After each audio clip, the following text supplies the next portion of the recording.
use wushu. So this wushu become very commonly used today. A lot of people know what is wushu. But question now, in 1960s, 70s, China started modify traditional Chinese martial arts. So these are also called wushu. Doesn't make people confused because at that time, the emphasis martial art is for performance. It's emphasized more for the performance, only for showing. And the basic fighting skill or defensive skill slowly, gradually been ignored. So because the reason they start consider called modern wushu or called contemporary wushu. The contemporary wushu or modern wushu, they emphasize the beauty of the art and like a more acrobatic skill size instead of actually fighting combat or capabilities. So now China started going back, slowly going back to traditional wushu because they realized they had to go back to the root, original root. That's a traditional Chinese wushu. So don't get confused when we talk about wushu now today. You have to define is a modern wushu or contemporary wushu or traditional wushu. Without that words in front, then you cannot tell the difference. Then in 1927, at that time, Chiang Kai-shek's party controlled China at that time. At that time, under Chiang Kai-shek's influence, Nanjing Central Goshu Institute was established. At that time, they call Chinese Wushu, they call Zhongguo Wushu. So they abbreviate into Guoshu because Zhongguo Wushu, actually, Zhongguo, that means China, Wu, that means martial arts. So generally, at that time, they call Guoshu.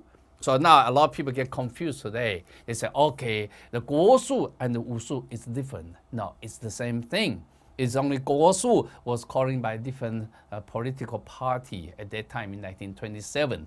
And the Guoshu has been, this terminology has been carried to Taiwan and into China, to Philippines, to Malaysia, to Indonesia. So that's why at that area, they still commonly call Guoshu. So when they spell, they call Guoshu, actually it should be Guoshu because it's a pinyin system.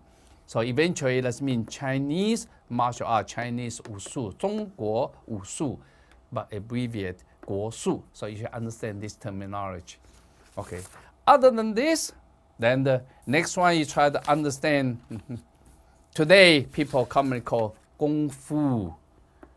Because you look at Kung Fu, Fu is some words, it's very hard to interpret. Because you can say the time, imply the time you have to spend. Gong, that means work, that's a labor. You put a lot of labor, a lot of work, and a lot of time to accomplish something. It's called Kung Fu. So Chinese martial arts, it takes a lot of time, a lot of effort to achieve professional levels. So because of the reason Chinese martial arts called Kung Fu, but Kung Fu is not necessarily Chinese martial arts.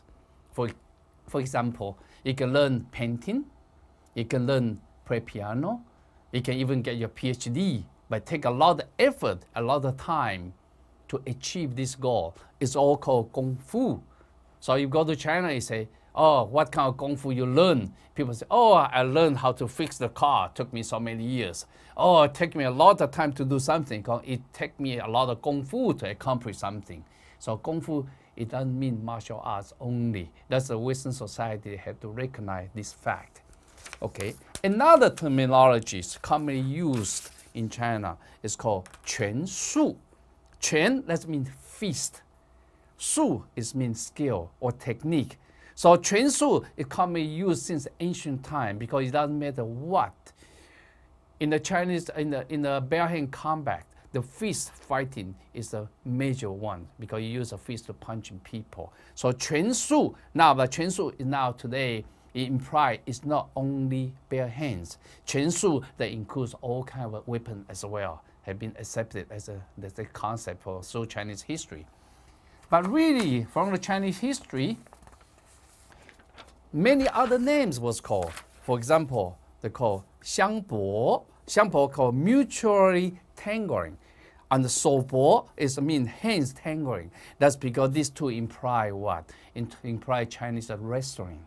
Because you look at the Chinese martial arts includes 4 categories of fighting. Kicking, T, punching, 打, 摔, wrestling, 拿, 擒拿.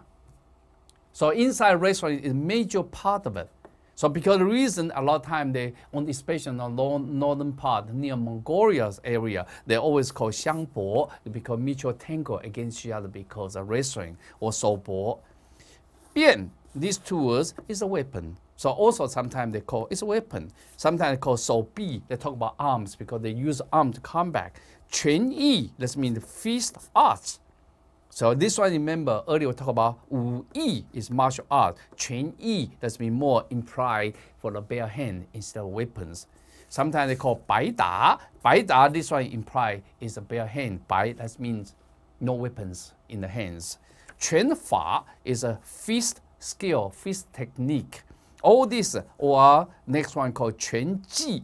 技 is a skill. 拳, again, is a fist. 拳脚, this one talk about the fist and also the kicking. That's why all these words, if you look at that, how many words apply Chinese martial arts through such a long history? Look at that. 相搏, 手搏, 变, and 变, 手臂, and the 拳艺. Then this one, 白打, 拳法, 拳技, 拳脚. All these are considered as Chinese martial arts. So because of this reason, you should not be confused by the Chinese martial art terminologies. Thank you. That's today's first talking.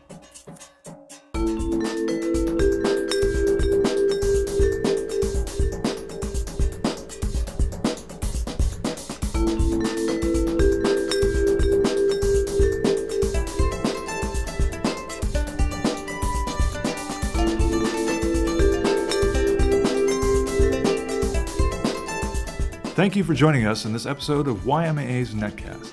For more information, please visit www.ymaa.com.